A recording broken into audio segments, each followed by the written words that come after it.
सुखात नाही सर, आता देशमुख सरांनी बोलता बोलता आर्किटेक्ट विकासकांचा मुद्दा उपस्थित केला. तुम्ही आर्किटेक्ट आणि नगर रचनाकार आहात, तर मला विचारायचं होतं की एकंदरीत बरेच नियम असतात, अटी असतात, त्यांची पायमल्ली, कायद्याची पायमल्ली होताना दिसते. आणि म्हणून आजकाल आपण वृत्तपत्रांमध्ये आपल्या कानावरती बातम्या येत असतात की आगीच्या घटना, अग्नितांडव घडत असतात. एक नगर रचनाकार आणि आर्किटेक्टचा या संपूर्ण प्रक्रियेमध्ये काय रोल आहे? आर्किटेक्टचा रोल फार सुरुवातीला सुरू होतो याच्यामध्ये. तुम्ही शहरामध्ये जेव्हा बिल्डिंग डिझाईन करता तर आर्किटेक्ट कुठली बिल्डिंग स्फोटासाठी तर कधी डिझाईन करू शकत नाही.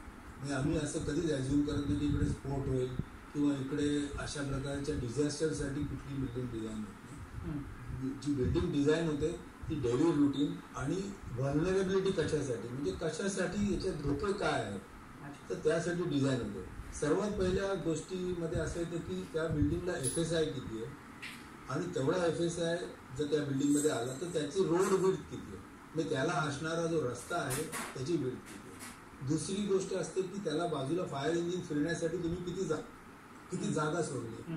तिसरं असं आहे की जर बिल्डिंग काही रूल्स प्रमाणे NBC कोड प्रमाणे 15 मीटरची हाईट आहे आणि आपल्या DC रूल प्रमाणे हाईट आहे 24 मीटर, त्याच्या जर खाली बिल्डिंगची हाईट असेल तर काही वेगळ्या प्रकारचे नियम आहेत. त्याच्यावर गेली जर बिल्डिंग त्याच्यावर 70 मीटरच्यावर 120 मीटर, 120 मीटरच्यावर 200-300 मीटर.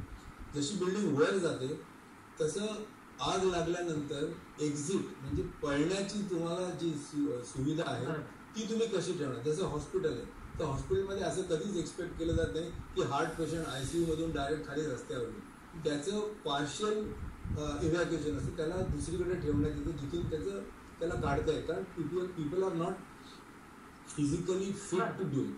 पण ज्या इमारती उंच बनतात त्याच्यामध्ये जेव्हा जातात तेव्हा त्या वरच्या लोकांच्या राहणाऱ्या 37 वर्षी वरती जो माणूस राहतो त्याचा फिजिकल फिटनेस तरी आहे का की जवळच्या तुम्ही रेफ्यूज फ्लोअरवर येऊ शकाल किंवा फायर ड्रिल तरी करण्यात येतं का.